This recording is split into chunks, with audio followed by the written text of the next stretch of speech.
Saya boleh berceramah walaupun tak ada ilmu, tak pandai, tapi itulah yang saya buat. Bila orang rumah tanya, abang bila nak berhenti? Nak berhenti apa? Inilah jalan ke syurga. Takkan nak stop kot. Tunggulah Allah yang menyetopkan. Nama kata kita nak stop, tak payahlah. Ini jalan nak menuju syurga. Kenapa nak berhenti pula?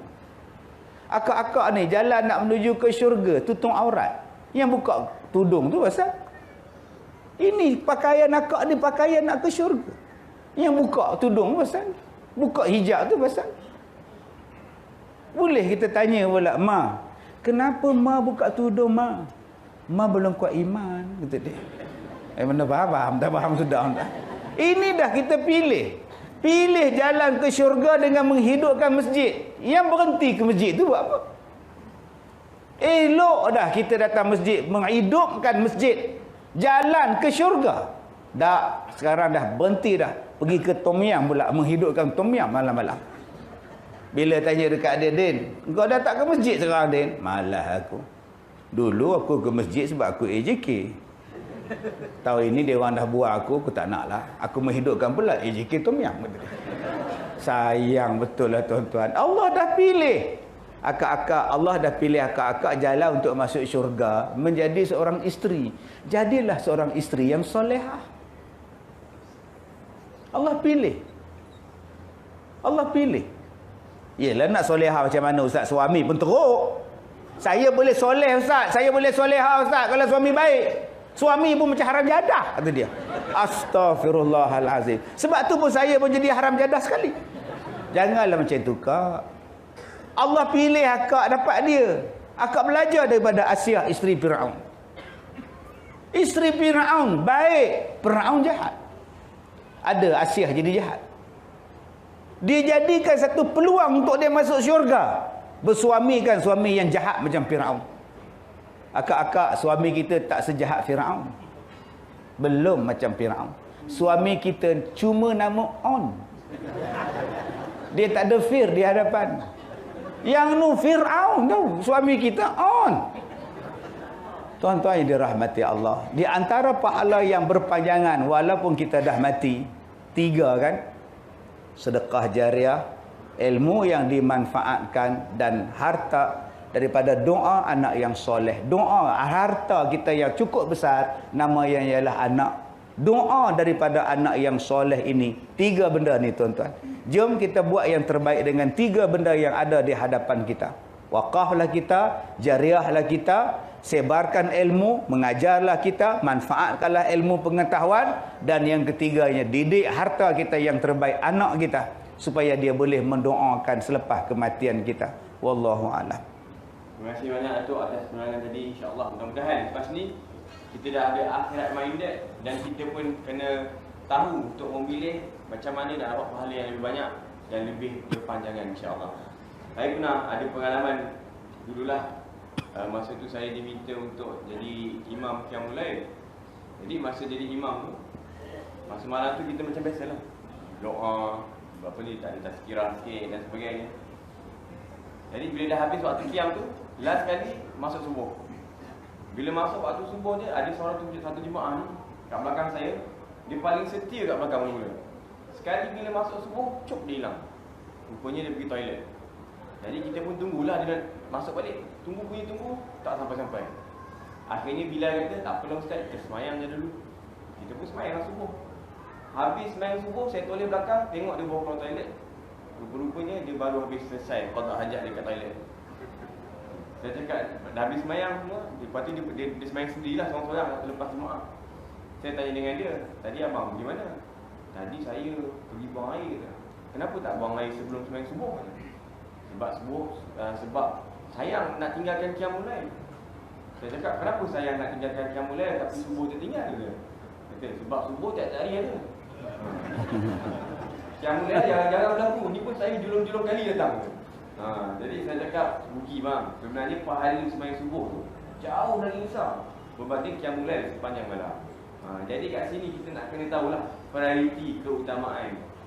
Jadi apa yang Datuk cakap tadi memang betul lah. Pahala ni ada yang pahala besar, ada pahala kecil, ada pahala yang berpanjangan, dan ada pahala yang pendek-pendek. pahala yang berpanjangan antaranya ialah berwakaf. Jadi sebelum saya nak minta Datuk cerita tentang semangat untuk kita berwakaf, mungkin saya nak bagi sikit promosi kot. Ada beberapa buku yang saya ingat sangat bagus untuk kita beli sama-sama ni. Ada 180 koleksi doa mustajab ada kat luar. Okey, saudara finance kita yang jualkan. Kemudian ada satu buku ni, yang ini memang best. Tak faham sudah. Ada gambar seorang lelaki pegang basikal. Ni gambar basikal betul ke tipu Ustaz? Basikal postman. Basikal postman, zaman dulu punya Ustaz Kazim Ilyas. Boleh dapatkan buku ni di luar juga.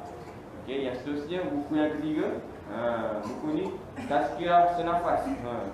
Yang ditulis oleh Ustaz Azhar Idrus dan juga Ustaz Halim Hafiz. Tuan-tuan kenal tak Ustaz Halim Hafiz ni? Tak kenal tak pula sampai lagi. Tuan-tuan, ni adalah buku litografi lah. Okey, tazkirah yang santai tapi sampai insya-Allah. Dan antara tazkirah ni saya buka lah sikit contoh.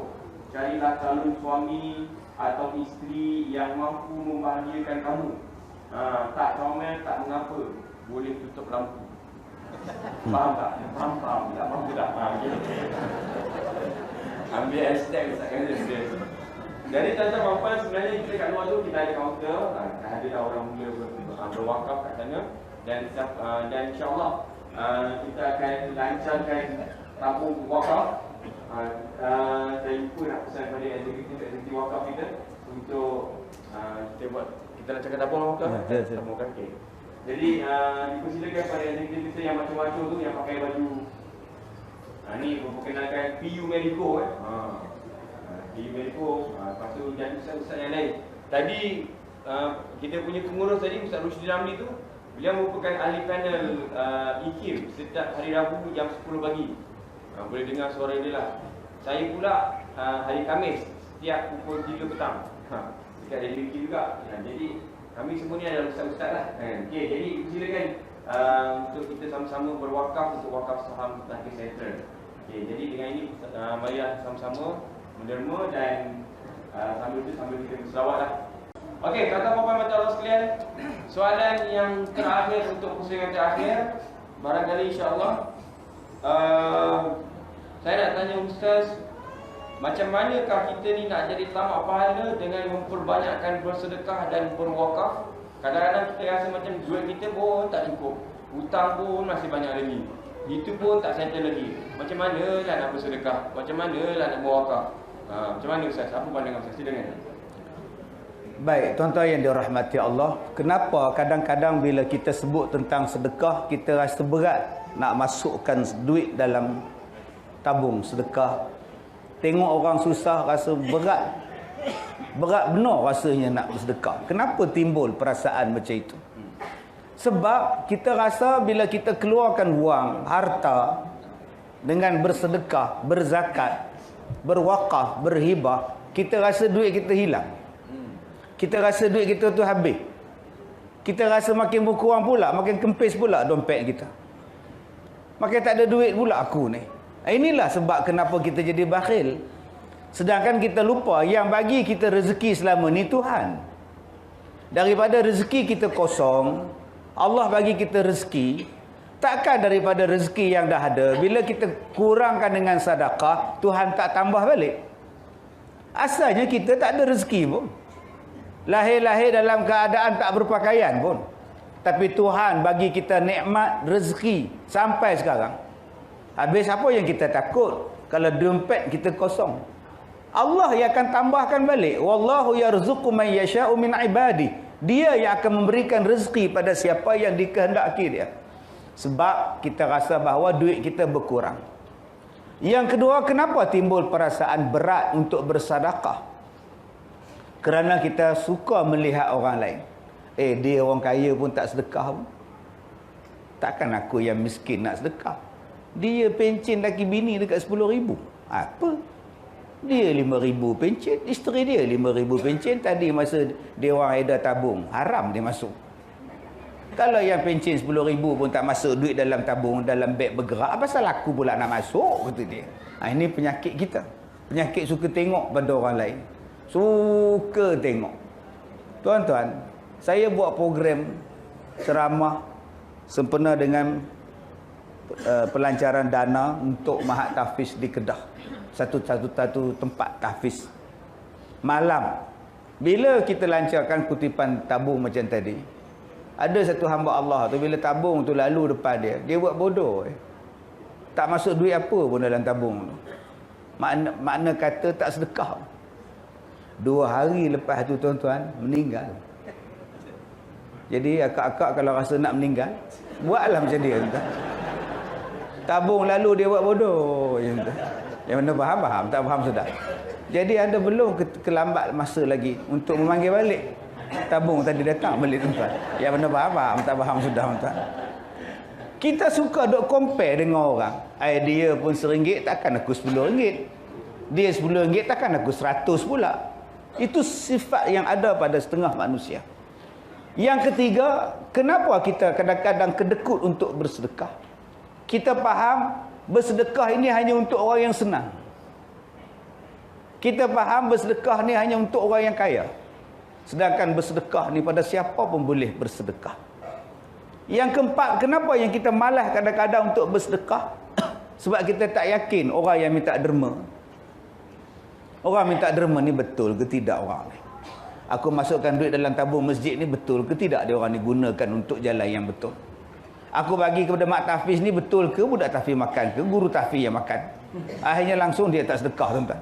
Dia yang makan pula duit tu. Dia fikir macam itu, dia fikir macam itu, dia fikir. Kalau kita faham, sedekah ajalah. Yang penting aku sedekah. Orang seleweng ke, orang tak betul tu dia dengan Tuhan.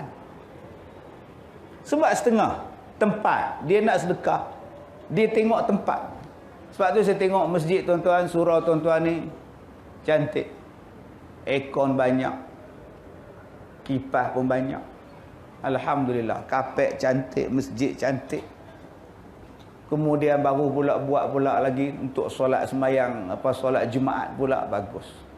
Jadi kuliah pengajian pula, banyaknya ustaz. Saya tak payah datang, tak apa dah hari ni tuan-tuan. Macam-macam ustaz. Besok lusa ustaz Yaman pula. Sakat ustaz pada Ipoh ni apa ada tuan-tuan. Nu yang datang ustaz Yaman, Pius Yub ada, Pius Sob, semuanya ada belakang datang ni. Saya ni tak payah tuan-tuan panggil dah buat menyemak tuan-tuan ni. Punya banyaknya kuliah maghrib. Tiap-tiap malam kuliah maghrib. Surau macam ni lah yang kita kena tolong. Surau macam ni lah yang kita kena infak. Sebab dia memberi manfaat pada orang ramai. Lagi ramai manfaat dapat, lagi banyak infak kita dapat. Begitulah dengan state wakaf Lakin Sentral. Berpuluh-puluh ribu orang duk guna sehari. 25-26 ribu setiap hari orang duk guna. Berapa banyak pahala tuan-tuan dapat bila tuan-tuan wakaf. Ini nama dia kebijaksanaan yang saya sebutkan tadi, hikmah. Dalam kita nak berwakaf, dalam kita nak menderma, kena bijak mana tempat yang membolehkan. Macam kita melabur. Tuan-tuan buat pelaburan, manakah dividen yang paling bagus? Manakah hibah yang paling bagus? Pergilah masuk.